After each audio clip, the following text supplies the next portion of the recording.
여러분 요즘 큰 대형마트에 가보면 외국 음식들이든 외국 제품들이든 다 들어와 있습니다. 그 나라에 가야 먹을 수 있던 음식, 그 나라에 가야 구입할 수 있는 음식도 지금 원활한 우리나라 대한민국 큰 마트에는 다 있는 것 같아요. 그래서 지금 이 세계를, 이런 세상을 신자유주의 시대라고 부릅니다. 이 뜻에 대해서는 여러 가지 의견이 있지만 쉽게 표현하자면 시장에서 자유로운 경쟁이야말로 최선의 결과를 낳는다. 자유롭게 경쟁하도록 내버려 두면 그 가운데 최선의 결과를 낳는다는 이런 원리에 따라 나라마다 정책을 펴는 것이죠. 그래서 나라들마다 무역협정, 시장 개방을 통하여 어떤 물건이든지 나라끼리 서로 교류하게 만들어 놓았습니다. 그래서 지금 세상은요, 조금만 연구를 하고 사람들이 좋아하는 것만 개발하면 우리나라뿐만 아니라 전 세계 사람들에게 물건을 팔 수 있는, 그래서 쉽게 생각하면 더 크게 성공할 수 있는 세상이 되어버렸습니다. 세상은 넓고 할 일은 많다. 세계가 나의 시장이다라는 책도 이와 관련되어서 나온 책들이죠. 창의적인 아이디어, 사람들이 좋아하는 물건만 만들면 된다는 것이죠. 하지만 이 독일 베를린 예술대학 교수로 재직 중인 한병철 교수님이 피로사회라는 책을 냈는데 그 책에 보면 또 오늘날의 세상을 긍정과잉 시대라고 또 말을 합니다. 긍정과잉, 즉 긍정이 너무 과잉되어서 너무 많아서 사람을 피곤하게 만든다는 것이죠. 우리가 너무나 잘 알고 있는 한 세계적인 기업이 You can do it, 너는 할 수 있다. 이 표를 딱 모토를 내걸면서 사람들에게 누구든지 할 수 있다는 마음을 심어 주었습니다. 틀린 말이 아니죠. 지금도 거지도 노력하면 대통령이 될 수 있는 세상이다라고 사람들은 말합니다. 노력만 하면, 최선을 다하면 무엇인지 될 수 있다고 이야기를 하는 것이죠. 네, 여러분 정말 거지도 노력하면 대통령이 될 수 있을까요? 흙수저, 금수저라는 말로 대변되는 세상에서 저 산골 시골에 있는 순박한 청년이 내가 대통령이 되겠다라고 마음먹고 열심히 노력하면 정말 대통령이 될 수 있습니까? 고개를 끄덕이는 분이 아무도 없네요. 긍정적으로 생각하시는 분들보다 부정적으로 생각하시는 분들이 더 많을 겁니다. 아무리 노력하고 애를 쓴다 할지라도 그 성공의 자리, 출세의 자리에 오를 수 있는 사람들은 정해져 있는 것 같습니다. 가능성이 있다고 모든 사람들이 다 그 자리에 올라갈 수 있는 것은 아닌 것 같아요. 누구든지 노력만 하면 성공할 수 있는 세상이지만 그렇다고 1등이 2명이 될 수 있고 1등이 3명이 될 수 있는 것은 아닙니다. 1등은 1명입니다. 그러니 노력하라, 최선을 다하라 이야기하지만 사람들의 수준, 실력, 재능 모든 것에 따라서 모든 사람들이 성공할 수 없는 것이죠. 그러니 자칫 잘못하면 1등 하지 못한 사람들을 향하여 사람들이 노력하지 않는 사람, 최선을 다하지 않는 사람으로 낙인 찍어 실패자, 아이들이 흔히 말하는 루저, 실패자, 패배자로 인식할 수 있다는 것이죠. 그래서 이 교수님은 긍정 과잉으로 사람들을 피곤하게 만들다고 이야기하는 것입니다. 그렇다면 여러분, 예수님 당시, 그 당시는 어떤 사회였을까요? 팍스 로마나, 로마에 의해서 전쟁이 종식되고 평화가 찾아온 세상이었습니다. 예수님이 있을 그 당시는 정말 로마가 최절정에 부강한 나라로서 통치하고 있었어요. 많은 사람들이 로마 시민권자가 되기를 원했습니다. 로마 시민권자가 되면 1등 시민, 성공한 사람으로 인식받기 때문에 돈을 벌어서 그 돈으로 시민권을 사는 사람이 있고 군대에 들어가서 공적을 쌓아서 로마 시민권을 받는 사람도 있었습니다.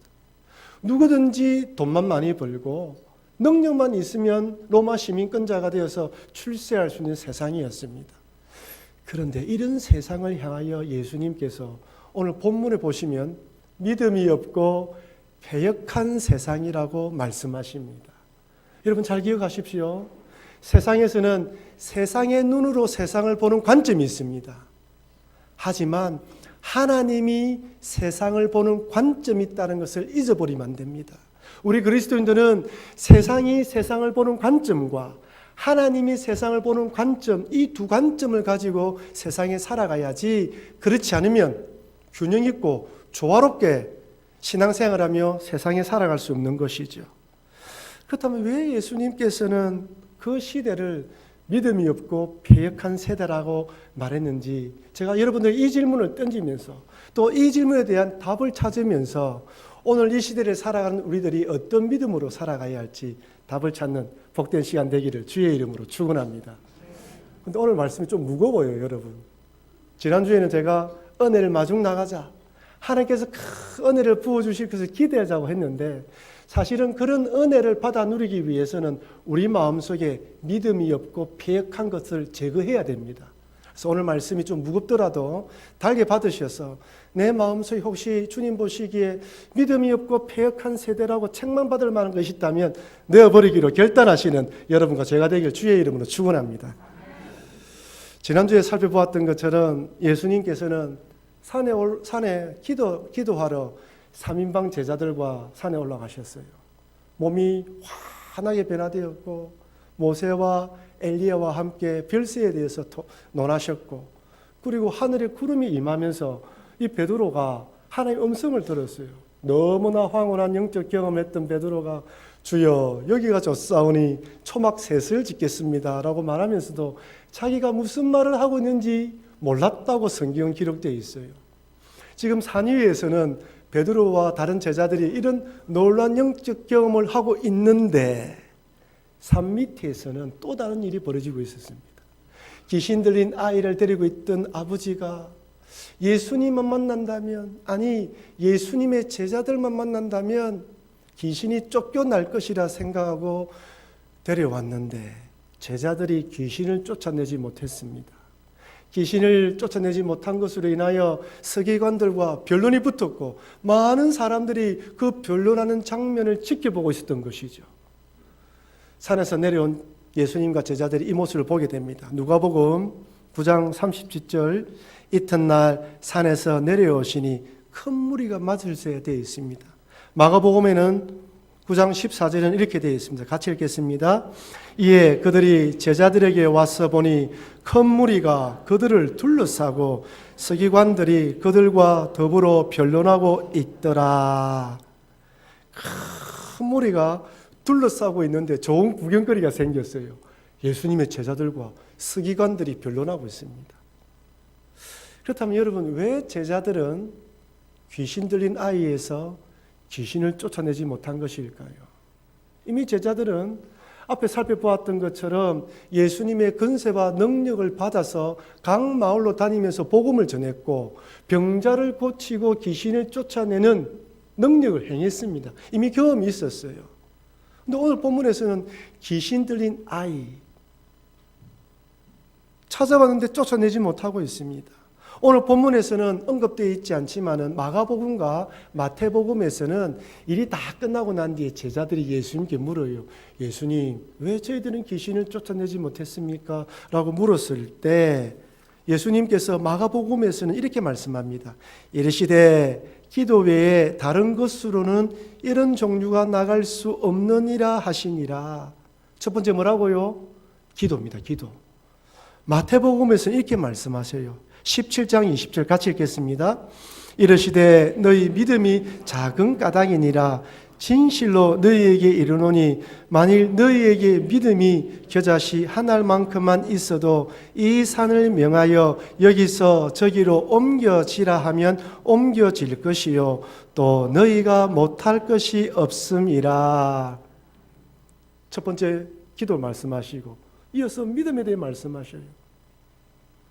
이 말을 종합해보면 기도하지 않고 믿음이 작으면 귀신이 나가지 않는다는 것이죠. 믿음이 작다는 표현을 보니까 믿음이 작을 수도 있고 믿음이 클 수도 있다는 것입니다. 어제 믿음이 좋은 사람이 오늘 믿음이 작아질 수가 있고 오늘 믿음이 작아진 사람이 내일 믿음이 커질 수도 있는 거예요. 여러분, 믿음은 고정되어 있는 것이 아닙니다. 믿음은 항상 유동적으로 달라집니다. 그래서 매일매일 네 자신의 신앙을 점검해 보지 않으면 내 신앙이 하나님과 어떤 관계인지 점검해 보지 않으면 우리의 믿음이 점점 약해질 수도 있고 더 강해질 수도 있는 것이죠. 네, 여러분 한번 생각해 보십시오. 과연 제자들이 귀신 들린 아이를 데려온 그 아버지를 만났을 때, 그리고 귀신 들린 아이에서 귀신을 쫓아내려고 했을 때 기도하지 않았을까요? 예수님께서 제자들에게 이전에 병자를 고치고 귀신을 쫓아내는 능력을 주셨을 때 다른 특별한 능력을 주시가지고 귀신 들린 사람이 이 제자들을 만나면 너무 무섭고 두려워서 스스로 도망쳤을까요? 아닙니다. 이전의 기록을 보면 예수님께서도 귀신 들린 사람을 만나면 그 귀신 들린 사람이 예수님이 누구인지 알았어요. 그렇지만 도망가지 않았습니다. 예수님께서 꾸짖고 명령하고 책망할 때 도망갔단 말이에요. 그렇다면 제자들도 동일하게 귀신 들린 사람을 만났을 때 자동적으로 도망가지 않았을 것입니다. 아마 귀신 들린 사람을 두고 예수님의 이름으로 기도하고 예수님의 능력을 구했겠죠. 지금도 오늘날 우리들도 병자가 찾아오거나 이런 영적 어려운 일이 계신 분들이 있으면 말씀을 읽고 예수님 이름으로 기도하지 않습니까? 분명 제자들이 이 귀신 들린 아이에 의해서 귀신을 쫓아내기 위해서 기도했을 것입니다. 근데 오늘 본문에 보면, 마가복음에 보면 기도 외에 다른 것으로 나갈 수 없다고 이야기를 합니다. 다음 이 기도는 또 무엇을 말할까요? 저는 마태복음 17장을 읽으면서도 이해가 되지 않았습니다. 믿음이 작은 까닭이라. 예수님의 제자인데요. 이전에 귀신을 쫓아내고 병자를 고쳤는데요. 이미 믿음이 정면된 사람이에요. 근데 또다시 예수님이 믿음이 작은 까닭이라고 책망하시면서 말씀합니다. 예수님을 믿는 믿음이 있었기에 능력과 근세를 행했지만 그때는 지금은 믿음이 많이 작아졌다는 것이죠. 예수님에게 겨자씨만한 믿음이 있으면 능히 하지 못할 일이 없을 것이라고 말씀하시는 것을 보아서 지금 제자들은 예수님 보시기에 겨자씨만한 작은 믿음도 없다는 것을 의미하지 않겠습니까? 과연 예수님께서 말씀하신 기도와 겨자씨만한 믿음은 어떤 믿음을 말할까요? 믿음이 적은 사람과 믿음이 많은 사람의 차이는 무엇일까요? 여러분 잘 들으십시오. 믿으면 내가 믿기만 하면 내가 바라는 대로 응답된다는 자기 확신과 신념이 아닙니다. 믿음은 삼위 하나님과의 관계를 의미합니다. 하나님과의 관계가 깊고 친밀한 사람은 믿음이 좋은 사람, 믿음이 많은 사람이고, 하나님 관계가 깊지 않고 또한 그 하나님 관계가 약한 사람은 믿음이 작은 사람이라는 것이죠. 그러니 믿음이 좋고 깊은 사람은 하나님께 기도하면서 하나님의 뜻, 하나님의 마음, 하나님 나라와 을을 생각하면서 기도하는 사람이고, 믿음이 약한 사람들은 하나님께 나의 필요만 아뢰는 그런 기도를 할 수밖에 없다는 것이죠. 믿음이 좋은 사람은 늘 마음속에 하나님의 뜻에 초점을 맞춘다면, 믿음이 약한 사람은 늘 자기 마음속에 자기 주장, 자기 고집, 자기 영광, 자기 생각만 한다고 말할 수 있는 것입니다.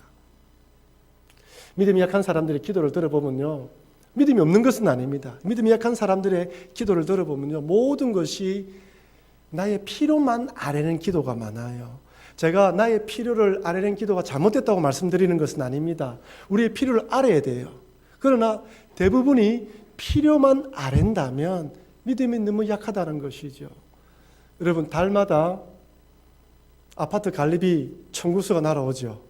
그 다음에 보험료, 여러 가지 달마다 카드비 다 날아오지 않습니까?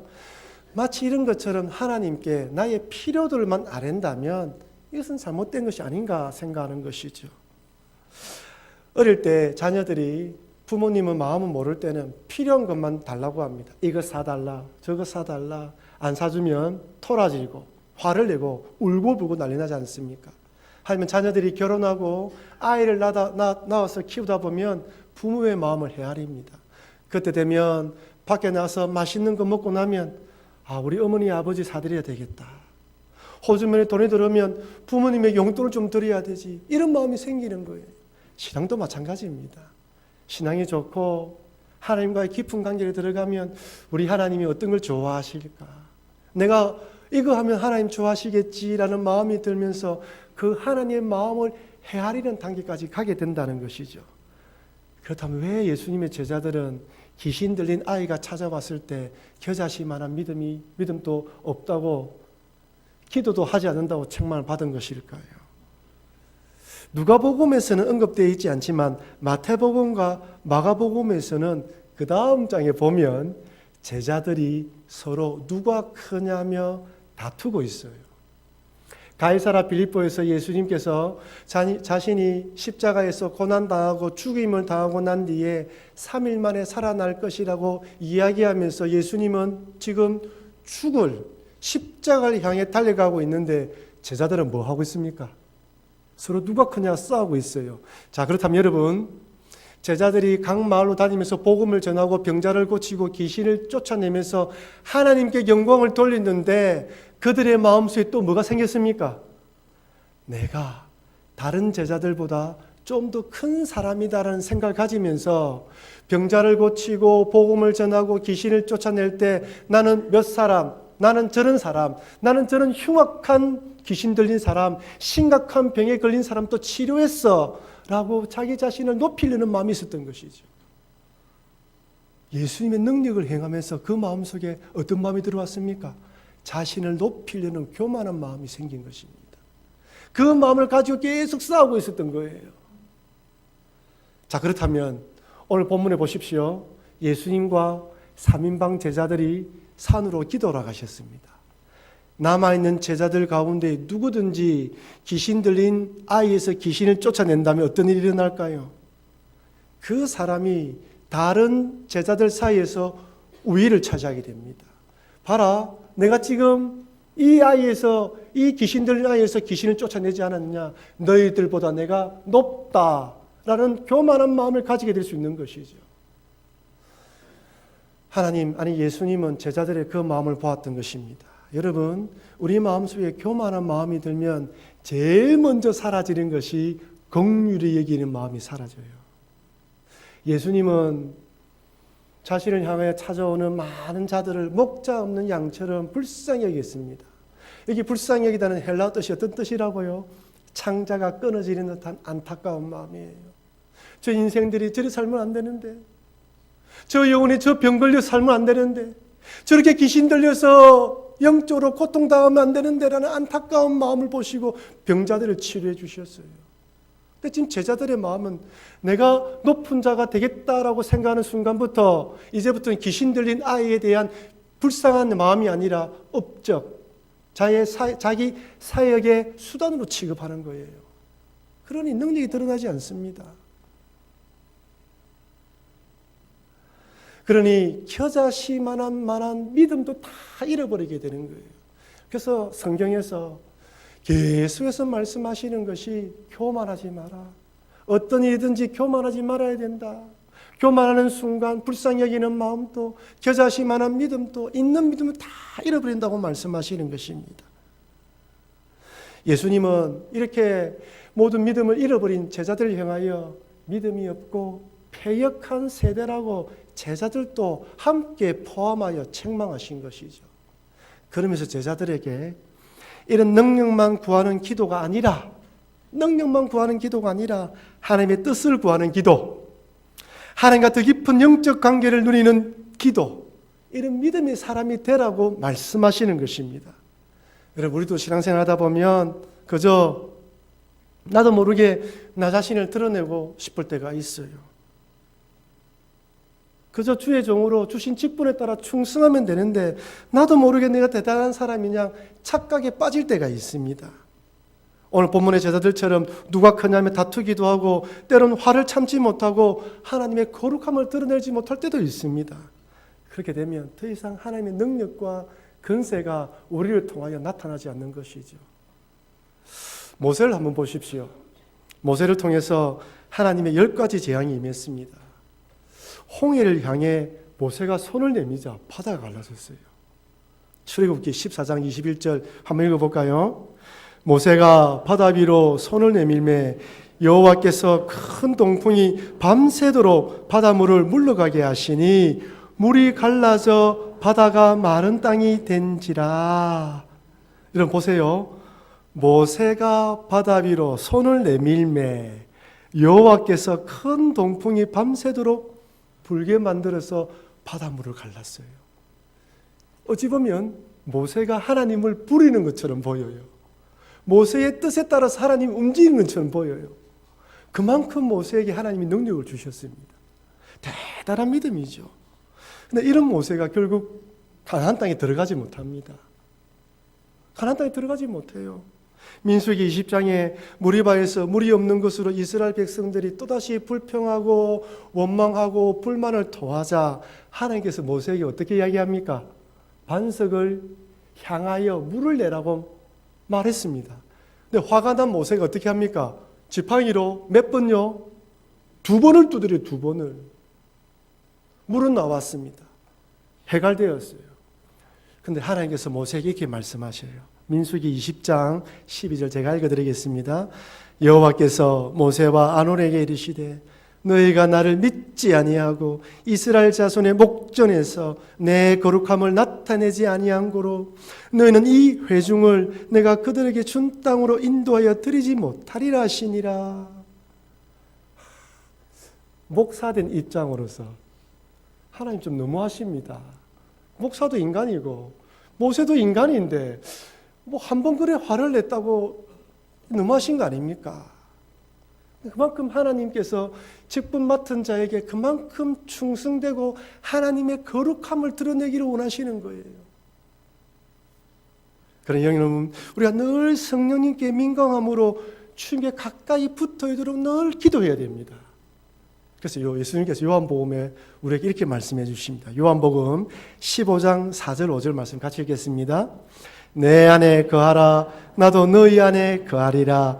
가지가 포도나무에 붙어 있지 아니하면 스스로 열매를 맺을 수 없음같이 너희도 내 안에 있지 아니하면 그러하리라. 나는 포도나무요 너희는 가지라. 그가 내 안에 내가 그 안에 거하면 사람이 열매를 많이 맺나니 나를 떠나서는 너희가 아무것도 할 수 없음이라. 아멘이죠. 아멘이죠. 지금 제자들은 교만함으로 주님으로 떠나 있었던 것입니다. 그래서 주님께 붙어 있으라는 거예요. 뭐로? 기도하면서 믿음을 더 키워가라는 거예요. 잃어버린 믿음을 다시 키우라고 이야기를 합니다. 그러니 여러분 이 말씀을 잊지 마시고 어떤 상황이 있든지 늘 주님께 가까이 붙어 주시는 여러분과 제가 되길 주의 이름으로 축원합니다. 그렇지 않으면요 믿음은 금방 작아집니다. 약해져요. 이렇게 믿음이 없고 패역한 세대라고 책망받은 것은 단지 제자들만이 아닙니다. 서기관도 마찬가지예요. 예수님의 제자들과 변론하고 있는 서기관들을 한번 보십시오. 마가복음 9장 14절 이에 그들이 제자들에게 와서 보니 큰 무리가 그들을 둘러싸고 서기관들이 그들과 더불어 변론하고 있더라. 여기 변론이라는 말은 질문하고 답하는 것이 아니에요. 서로 싸우는 걸 말합니다. 여러분 무엇을 가지고 싸웠을까요? 서기관들이 예수님의 제자들에게 너희들 제자들이면서 왜 귀신을 쫓아내지 못했느냐? 그지요? 또 제자들은 자기 나름대로 변명을 드러나왔을 것입니다. 그리고 싸우고 있는 것이죠. 그런데 서기관들의 의도가 불순합니다. 여러분 예수님과 제자들의 인기가 올라가면서 당시 종교 지도자들에 대한 지지가 떨어졌죠. 그러니까 이 사람들은 시기심으로 예수님과 제자들의 잘못한 것이 없는가 꼬투리를 잡으려고 쳐다보고 있었던 거예요. 그런데 아니나 다를까 예수님의 제자들이 수많은 사람들을 보는 앞에서 귀신 들린 아이에서 귀신을 쫓아내지 못한 것입니다. 기회를 잡은 것이죠. 기회를 잡아서 제자들을 깎아내리면서 자기는 높이려고 하고 있습니다. 지금 귀신 들린 아이는 귀신 들려서 고통당하고 있고 그 아버지는 이 문제가 해결되지 않아서 힘들어하고 있는데 제자들이나 서기관들이나 서로 모여서 자기를 높이기 위해 싸우고 있는 거예요. 그 세대를 보시고 예수님이 믿음이 없고 패역한 세대라고 이야기를 합니다. 종교 지도자로서 자기가 능력이 없다면 그럼 그들을 불쌍히 여기고 위로하고 같이 동행해 줘야 되는데 내가 더 높다 너희들보다, 이 일을 가지고 수단으로 사용하는 거예요. 그러니 주님 보시기에 믿음이 없고 패역한 세대이죠. 아울러 또한 이 책망은 아이의 아버지에게도 동일하게 책망하시는 것입니다.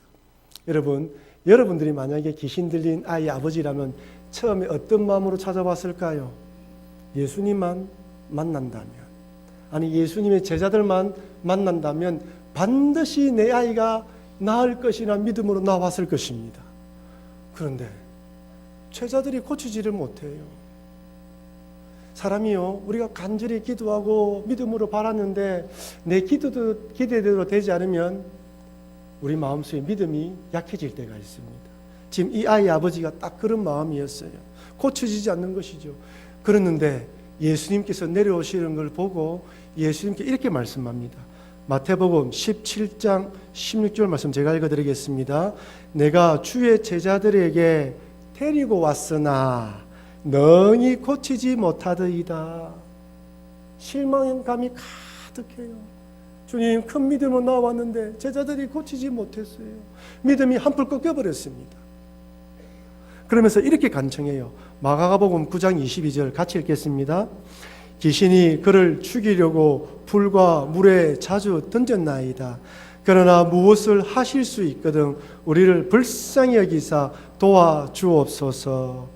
여기서 무엇이든지 하실 수 있거든, 이 말은 만약에 당신이 하실 수 있는 능력이나 역량이 있으시다면, 만약에 정말로 그런 능력이 있다면, 여러분 긍정적인 믿음입니까? 믿음이 어떻습니까? 반쯤 부정하고 반쯤 긍정한 어중간한 믿음이에요. 저는 아이 아버지의 마음을 충분히 이해할 수 있을 것 같습니다. 믿었던 제자들에게도 고침받지 못하고 다른 종교 지도자들과 서로 싸우고만 있죠. 이제 믿음을 많이 잃어버린 것입니다. 하지만 여러분, 이럴 때일수록 믿음을 잃어버리면 안 됩니다. 저는 오늘 본문의 말씀을 보면서 누가복음 8장에 나오는 야이로가 생각났습니다. 회당장 야이로, 죽어가는 딸을 살리기 위해서 회당장이라는 신분을 내려놓고 목수의 아들 예수님께 엎드립니다. 예수님과 동행하는 집으로 오는 과정에 혈우병 걸린 여인이 예수님의 옷에 손을 대면서 병이 낫고 그 여인과 대화하는 과정에 저 멀리서 사람이 와서 당신의 딸이 죽었다고 소식을 알려주면서 예수님에게 우리 선생님을 더 이상 괴롭히지 말라고 말씀합니다. 여러분, 죽은 자가 살아날 수 있습니까? 모든 게 끝난 거예요. 숲으로 돌아간 거예요. 얼마나 원망이 생기겠습니까? 예수님 조금 빨리 갔더라면, 저 여인이 만지지 않았더라면 생각이 들었을 것입니다. 근데 예수님께서 이렇게 말씀하셔요. 누가복음 8장 50절 같이 읽겠습니다. 예수께서 들으시고 이르시되 두려워하지 말고 믿기만 하라. 그리하면 딸이 구원을 얻으리라 하시고. 여러분 잘 기억하십시오. 우리가 신앙생활 하다 보면 우리 마음속에 항상 우리의 마음을 약하게 만들고 포기하게 만들고 신앙을 잃어버리게 만드는 음성이 들리기도 하고요. 또 우리 마음속에는 믿기만 믿으라, 두려워하지 말라는 말씀이 들리기도 합니다. 신앙이라는 건 선택입니다. 이런 상황 가운데서도 이 아이의 아버지처럼, 귀신 들린 아이의 아버지처럼 하실 수가 있거든 이라는 약해진 믿음으로 붙들든지, 아니면 야이로처럼 그 예수님의 말씀을 붙들고 동행하든지 내가 선택해야 되는 거예요. 근데 이 아이의 아버지는 그 믿음을 잃어버렸죠. 그래서 예수님이 믿음이 없고 패역한 세대라고 책망한 것입니다. 그러면서 예수님께서 이렇게 말씀합니다. 더 굳센 믿음을 가지라고 말씀하시면서 마가복음 9장 23절 이렇게 말씀합니다. 같이 읽겠습니다. 예수께서 이르시되 할 수 있거든이 무슨 말이냐, 믿는 자에게는 능히 하지 못할 일이 없느니라 하시니. 아멘이죠. 능히 할 수 있는 믿음, 예수님에 대한 전적인 믿음. 여기 할 수 있거든이 무슨 말이냐, 이 부분을 헬라어 원문대로 그대로 직역하면 내가 믿을 수 있다면 능히 하지 못할 일이 없다는 뜻입니다. 처음 가졌던 그 믿음, 나를 향해 달렸던 그 믿음, 예수님에 대한 믿음이 흔들리지 않으면 된다는 것이죠. 사랑하는 성도 여러분, 예수님 당시는 로마의 강력한 힘으로 부강하고 평화를 누렸던 시대였지만 예수님 보시기에 믿음이 없고 패역한 시대였습니다. 서로 자기를 높이려고 싸웠던 제자들이 믿음이 없고 패역한 세대였으며 제자들의 귀신 들린 아이를 고치지 못한 것을 약점 삼아 자기를 높이려고 했던 서기관들이 믿음이 없고 패역한 세대였으며 내 믿음대로 되지 않는다고 내 기도도 되지 않는다고 믿음을 잃어버렸던 귀신 들린 아이의 아버지가 믿음이 없고 패역한 세대였습니다. 오늘 예수님께서 여러분들의 신앙을 보시면 무엇이라고 말씀하실까요? 2019년을 시작하는 이 시기에 하나님께서 우리에게 이 말씀을 주시는 이유는 겨자씨만한 작은 믿음, 기도함으로 하나님께 더 가까이 붙어 있어서 하나님 안에서 열매 맺는 신앙 되라고 교훈해 주시는 것입니다. 어떠한 일이 일어난다 할지라도 실망되는 일이 일어난다 할지라도 이 아이의 아버지처럼 믿음 잃지 말고 더 굳센 믿음으로 달려가라고 우리에게 요구하시는 것입니다. 올 한 해 동안 우리 교회는 변함없이 하나님을 찬미하는 교회, 온 백성의 칭송받는 교회, 주께서 구원받는 사람을 날마다 더하는 교회가 될 수 있도록 저는 달려갈 것이고 목회를 할 것입니다. 여러분이 당부하는 것은 올 한 해 동안 맡은 직분에 충성하시고 서로 사랑하시면서 섬기는 일에 최선을 다하시길 바랍니다. 믿음이 없는 세대라고 책만 받는 세상 가운데에 하나님 보시기에 참 귀한 믿음이다라고 칭찬받을 수 있도록 달려가시는 여러분과 제가 되길 주의 이름으로 축원합니다. 여러분, 믿음은 내가 지키는 것입니다. 남이 지켜주는 것이 아닙니다. 어떠한 상황 가운데 굳센 믿음으로 주님 바라보셔서 올 한 해 끝날 때는 잘 다 칭찬받는 여러분과 제가 되길 다시 한번 주의 이름으로 축원합니다.